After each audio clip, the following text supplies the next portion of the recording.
হাসির রাজা, জ্ঞানের রাজা, রসিক রাজা।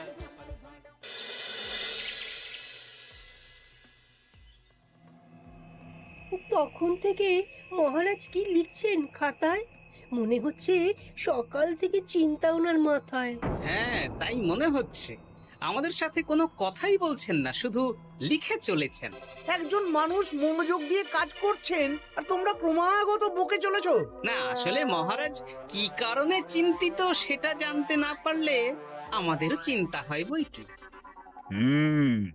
অর্থ বুঝলে, অর্থ। রাজকোষের অবস্থা খুবই খারাপ, আর সামনেই তো শিবরাত্রি পুজো।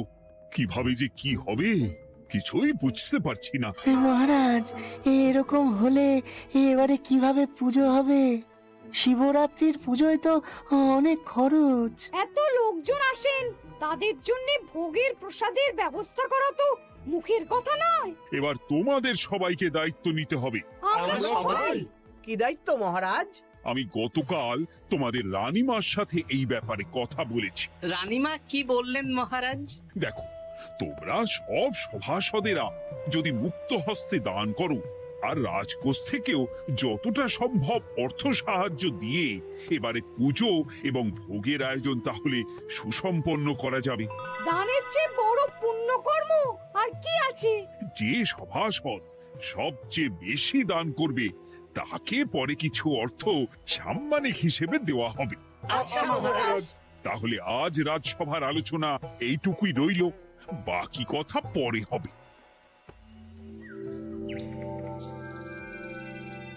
বলি গিন্নি, আমি খুব সমস্যার মধ্যে আছি বুঝলে। হ্যাঁ, তোমার তো অর্থের টান ধরলেই আমার কথা মনে পড়ে গো। কি করে বুঝলে? বাবা, বুঝবো না? এতদিন ধরে তোমার সাথে সংসার করছি, তাও বুঝবো না? আমি কি আজকাল আর তোমার কাছে চাই বলো?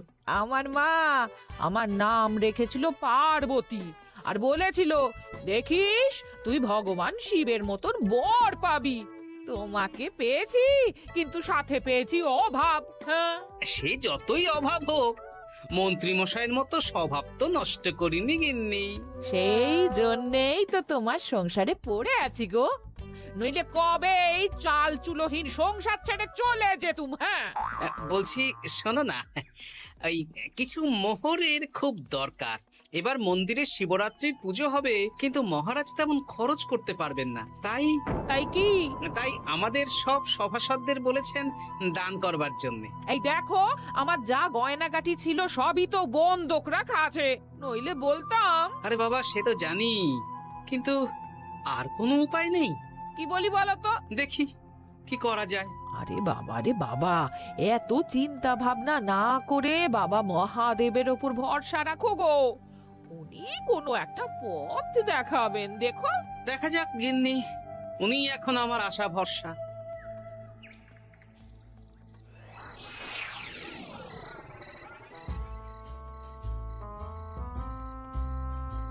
আরে মন্ত্রী মশাই, আপনি তখন থেকে শুধু এদিক ওদিক করছেন কেন বলুন তো? তা কি করব? না, আমরা তো বুঝতে পারছি না আপনার কি হলো। জীবনে অনেক অপমানিত হয়েছি, অনেক মার খেয়েছি, এবার সম্মান চাই। আর কেউ সম্মান না করলেও আমরা কিন্তু আপনাকে বেশ সম্মান করি মন্ত্রী মশাই। তোদের সম্মান আর মহারাজের সম্মানের মধ্যে অনেক পার্থক্য আছে। না, ওই ছোট মুখে বড় কথা বলছি মন্ত্রী মশাই, ক্ষমা করবেন। হ্যাঁ, মহারাজ আপনাকে কেন সম্মান করবেন? সামনে শিবরাত্রি, প্রত্যেক বছরের মতন এবছরেও গ্রামের মন্দিরে রাজবাড়ির তত্ত্বাবধানে পুজো হবে, আর সেই পুজোয় আমাকে দান করতে হবে। তা করুন, আপনার কি অর্থের অভাব নাকি? আরে বাবা, সব অর্থ দিয়েই তো তোদের গিন্নিমার গয়না বানিয়ে দিয়েছি, আমার হাতে আর আছে কই? ও, এই সামান্য ব্যাপার। আপনি মাছের তেলে মাছ ভাজুন। হ্যাঁ, আমিও তো তাই বলতে চাইছি। খোলসা করে বলতো তুই কি বলতে চাইছিস? মানে আমি বলতে চাইছি, আপনি আমাদের দায়িত্ব দিন, আমরা রাজ্যবাসীদের থেকে চাঁদা তুলবো, ভিক্ষে করব।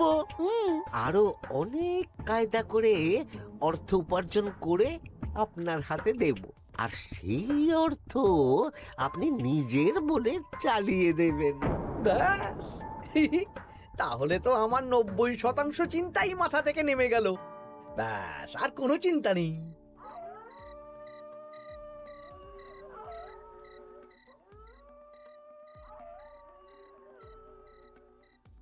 কি গো, এত রাত হয়ে গেল এখনো ঘুমোচ্ছ না কেন বলো তো? হ্যাঁ, খুব চিন্তা হচ্ছে গো গিন্নি।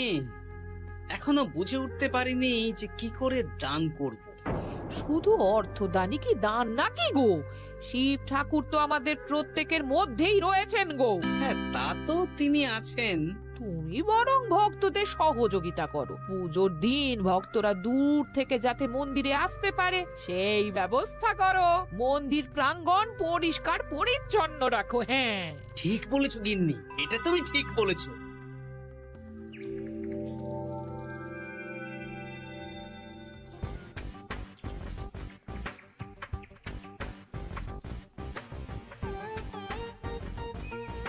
এই যে, বাড়িতে কে আছেন? মন্ত্রী মশাই বলুন।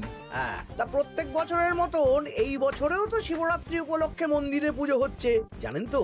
হ্যাঁ, সে তো জানি, কিন্তু আমার গিন্নির পায়ে এত ব্যথা যে এবারে আর জল ঢালতে যেতে পারবে বলে তো মনে হয় না। তাতে কি, আপনি দান করুন, বাবা দূর থেকে আশীর্বাদ দিয়ে দেবেন। দান? তা কিসের দান? এত ধুমধাম করে পুজো হবে, তার দান। এ কি, এতদিন ধরে মন্দিরে তো দান দেওয়ার কোনো ব্যাপার ছিল না। এবার আছে।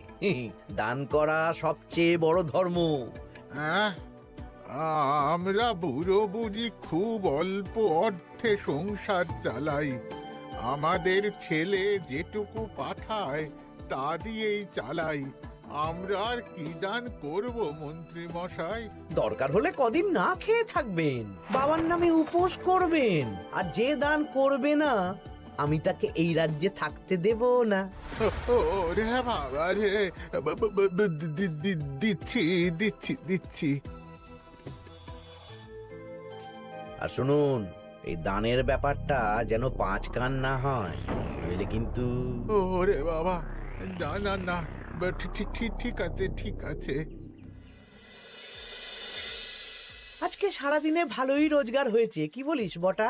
হ্যাঁ, কালকে আবার সারাদিন চাঁদা তোলা হবে। চাঁদা নয়, বল চাঁদার নামে দান তুলছি।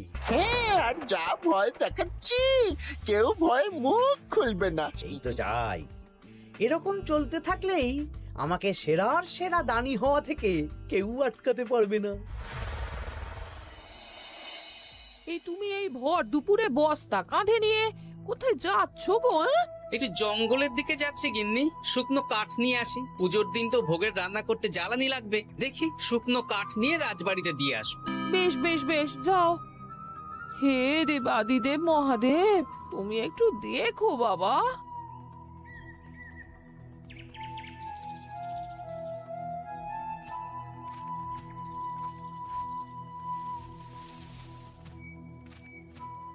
আরে আরে, নগেন খুঁড়ো না, এই সময় কাঠ কুড়োচ্ছ কেন? কি আর করব গোপাল, কাঠ কুড়িয়ে নিয়ে যাচ্ছি, এবার এগুলো হাটে বেচবো। সে কি গো, তোমার ছেলে তো শহরে চাকরি করে বলেছিলে, এ মাসে সে অর্থ পাঠায়নি? সে তো পাঠিয়েছিল বাবা, কিন্তু আর ভাগ্যের পরিহাস, কি বলবো বলো। কি হয়েছে, কোনো সমস্যা নাকি? না না না, সমস্যার কথা জানানো যাবে না, জানালেই আমাদের বিপদ। আরে কি হলো, চুপ কেন? কি গো খুড়ো, কিছু বলো। কাউকে বলবে না তো বাবা? না না, বলো না, আমি কাউকে বলবো না, আমাকে বিশ্বাস করতে পারো। আসলে আজকে সকালে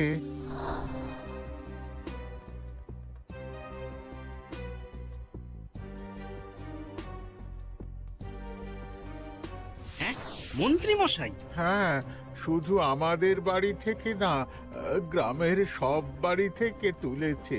ঠিক আছে খুড়ো, তুমি নিশ্চিন্তে থাকো। আর আমার চিন্তার শেষ নেই। আমার গিন্নির কদিন ধরে এত পায়ে ব্যথা যে এবারে অতটা হেঁটে মন্দিরে বাবার মাথায় দুধ ঢালতে যেতে পারবে না। ঠিক আছে, তুমি একদম চিন্তা করো না, আমি দেখছি কি করা যায়।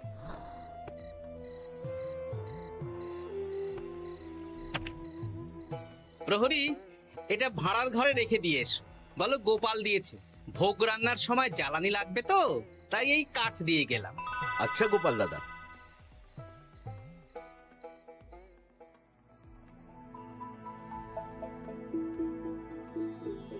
তারপর সবাই কিছু অর্থের যোগান করতে পারলে মহারাজ, আমি 5 মোহর অর্থ সাহায্য করতে চাই। আমিও 5 মোহর মহারাজ। বেশ। গোপাল, মহারাজ, এখন আমার হাত একদম খালি, তাই আমি অন্যভাবে সহযোগিতা করার চেষ্টা করছি। কিরকম? এই তো গতকাল আমি 1 বস্তা কাঠ দিয়ে গিয়েছি, আজকে আরো দেব। তারপর আগামীকাল মন্দির চত্বর পরিষ্কার করব, আগাছা পরিষ্কার করব, পুজোর দিন ভিড় সামলাবো, যারা দূর থেকে আসবে তাদের একটা গরুর গাড়ি করে নিয়ে আসবো। আচ্ছা বেশ বেশ, কর। মন্ত্রী, মহারাজ এই নিন, এতে 200 মোহর আছে। আমি আরো দান করব, আপনি কোনো চিন্তা করবেন না মহারাজ। বাহ বাহ বাহ বাহ বাহ, এ তো বিশাল ব্যাপার। আমি জীবনে অনেক পাপ করেছি, তাই এখন দান করে একটু যদি পুণ্য লাভ হয় সেটাই আশা। বেশ বেশ। পণ্ডিত, তুমি আর রাজবৈদ্য তাহলে পুজোর দশকর্মা দ্রব্যাদি কেনাকাটা শুরু করো। এখন ধারে নিয়ে আসবে, পুজোর পরে সব শোধ করে দেওয়া হবে। আচ্ছা মহারাজ, ঠিক আছে। তাহলে আজকে আমি আর পণ্ডিত মশাই দুজনে বাজারের দিকে যাব আর সব দশকর্মার দ্রব্যাদি কিনে নিয়ে আসবো। হ্যাঁ হ্যাঁ, তাই কর।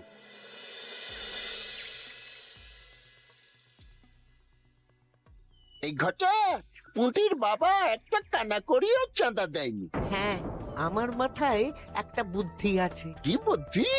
দেখ, ওদের বাড়ির বাইরে একটা শাড়ি ঝুলছে। শাড়িটা দেখে খুব একটা ওই পুরানো মনে হচ্ছে না। ওটা হাত সাফাই করে বাজারে বেচে যা অর্থ পাবো সেটাই মন্ত্রী মশাইকে দেব, তাই তো? একদম তাই।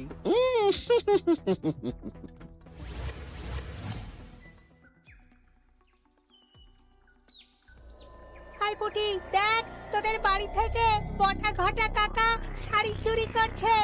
হ্যাঁ তাই তো। ন্যাপলা, ওরে বাবা রে, মরে গেলাম রে, ওরে মরে গেলাম। পালাও পালাও পালাও, ওরে বাবা। এই কি হয়েছে রে? চিৎকার করছিস কেন? আর বটা ওভাবে পালালো কেন? এই বটা ঘটা কাকা ওই পুটির মায়ের শাড়ি চুরি করে পালাচ্ছিল, আমরা ধরে ফেলেছি। সাব্বাস, এই তো চাই। তার মানে মন্ত্রী মশাই এখন দান করার জন্য চুরিও করাচ্ছে। বাহ! কি ভাবছো গোপাল দাদা? না, কিছু না। আচ্ছা পুটির বাবা, তোমাদের বাড়ি মন্ত্রী মশাই চাঁদা তুলতে আসেননি? এসেছিলেন তো, কিন্তু আমি বলে দিয়েছি আমি পারবো না। নিজেদের বীজ ধান কেনার অর্থ নেই, চাঁদা দেবো কি করে? আচ্ছা, এই ব্যাপার, এবার বুঝতে পেরেছি। অনেক ভয় দেখালেন, চমকালেন, কিন্তু কিচ্ছু দিইনি। তাই বটা ঘটা চুরি করতে এসেছি, বুঝেছি। বেশ, এই সাবধানে থেকো। কিভাবে যে সংসার চালাবো? শোনো পুটির বাবা, তুমি এক কাজ করো। বলো। জঙ্গলে অনেক ধুত্র গাছ, আকন্দ গাছ আছে। তুমি পুজোর দিন সকাল থেকে মন্দিরের কাছে একটা ফুল মালা বেলপাতার দোকান দাও। এটা ভালো বুদ্ধি দিয়েছো। আমি তো এখন মন্দির প্রাঙ্গণ সাফ সাফাই করতে যাচ্ছি, আমি বরং কাজের ফাঁকে তোমার জন্য একটা ছাউনি দিয়ে মন্দিরের কাছে দোকান বানিয়ে দেব। তাহলে তো খুবই ভালো হয়। এই পুটি, তোরাও আমার সাথে চল, হাতে হাতে সাহায্য করবি। চল চল চল। চলো গোপাল দাদু।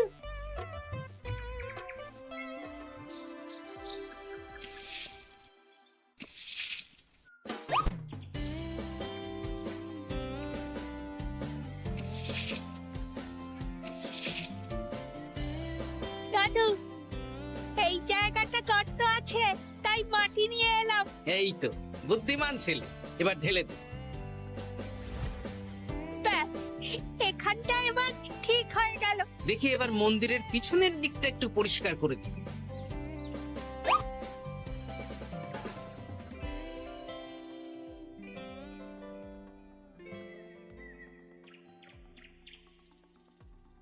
জয় মহাদেব। এ কি কিসের আওয়াজ হলো? হ্যাঁ দাদু, কিরকম একটা টং করে আওয়াজ হলো। দেখি তো। আরে বাবা, এটা ঘোড়া মনে হচ্ছে। হ্যাঁ তাই তো মনে হচ্ছে। জয় মহাদেব। বের করো বের করো। এই তো।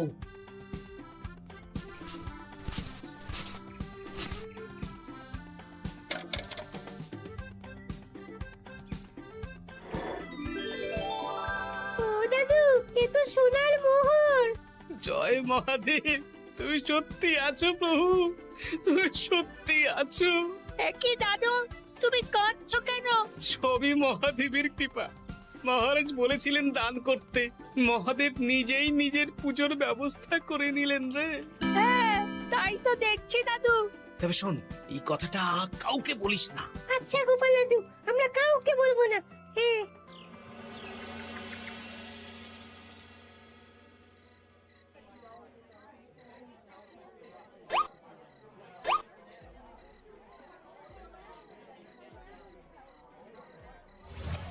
এবার আগামীকাল পুজো।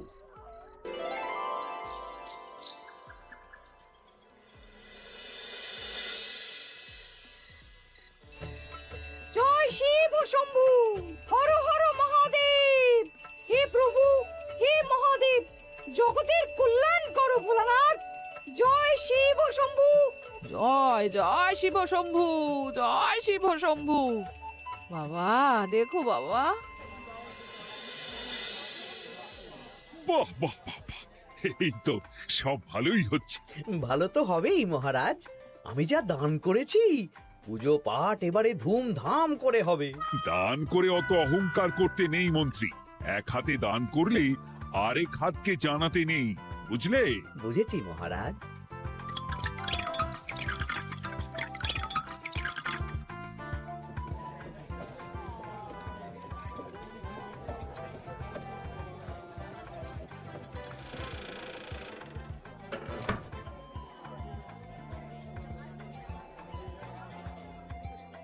আসুন খুড়িমা, আপনি আসুন।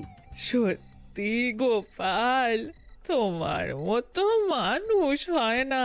আমার পায়ে বড় ব্যথা, ভেবেছিলাম এই বছর হয়তো মন্দিরে আসতেই পারবো না। আহা, আমি তো আপনার ছেলের মতন। আর কাল আবার আসতে হবে, বড় মাঠে ভোগের আয়োজন আছে, গাড়ি পাঠিয়ে দেব, কেমন? বেঁচে থাকো বাবা, বেঁচে থাকো। দেখো দেখো গোপালকে দেখো, ও হয়তো অর্থ সাহায্য করেনি, কিন্তু অন্যভাবে কত সাহায্য করছে। এই মন্দির প্রাঙ্গণ থেকে সব আগাছা পরিষ্কার করেছে।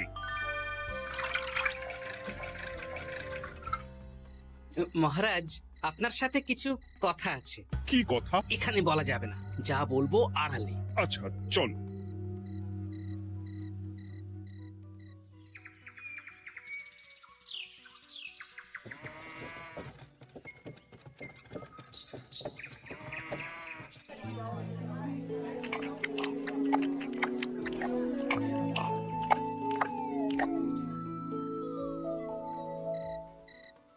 আজ সান্ধ্য সভায় সবাইকে আমি ডাকলাম, তার একটাই কারণ। কি কারণ মহারাজ? কি বলবেন আজ? গতকাল শিবরাত্রির পুজো আর আজ বেলার পুজোর ভোগ গ্রহণ পর্ব বেশ ভালোভাবেই সুসম্পন্ন হলো। এতে আমি খুব খুশি ও শান্তি পেয়েছি। তাই মহারাজ আমাকে সম্মান প্রদান করবেন, তাই তো? আমার মনে হয় আমি সবচেয়ে বেশি দান করেছি। না, তুমি তো কোনো নিঃস্বার্থ দানই করনি। মানে আমি যে কত মোহর দিলাম। ওগুলো তো লোকজনকে ভয় দেখিয়ে দানের নামে চাঁদা তুলে দিয়েছো। সব জেনে গেছেন? হ্যাঁ, সেই জন্য সম্মান নয়, তোমাকে শাস্তি দেওয়া হবে। ওরে বাবা রে, ভুল হয়ে গেছে, ভুল হয়ে গেছে। ক্ষমা করুন মহারাজ, ক্ষমা করুন। এসব ক্ষমার অযোগ্য ভুল। যাই হোক, মহাদেবের কৃপায় মহাদেবের পুজো হয়েছে। তুমি যে অর্থ লোকজনের কাছ থেকে তুলেছিলে সেটা লোকজনের মধ্যেই বিলিয়ে দেওয়া হবে। তাহলে পুজোয় যা খরচ হলো তার বকেয়া কিভাবে মেটাবেন? সেটার ব্যবস্থা তো স্বয়ং মহাদেব করেছেন মন্ত্রীমশাই। হ্যাঁ, মহাদেব কিভাবে? আমি একদিন বিকেলবেলা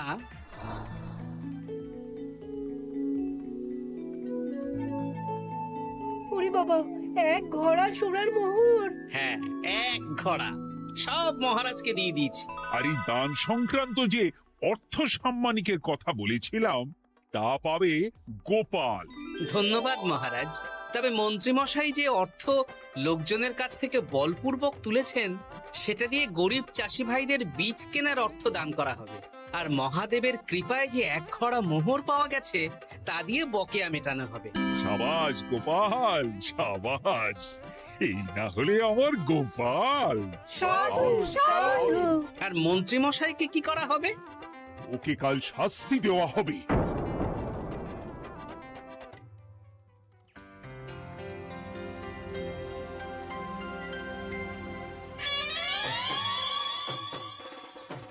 ও মহাদেব, ও শিব ঠাকুর, আমাকে ক্ষমা করে দিন, ক্ষমা করে দিন আমাকে। ওসব না বলে একবার কান ধরে উঠবস করুন আর একবার করে বলুন, জয় মহাদেবের জয়। জয় মহাদেবের জয়, জয় মহাদেবের জয়, জয় মহাদেবের জয়। সবই মহাদেবের দান।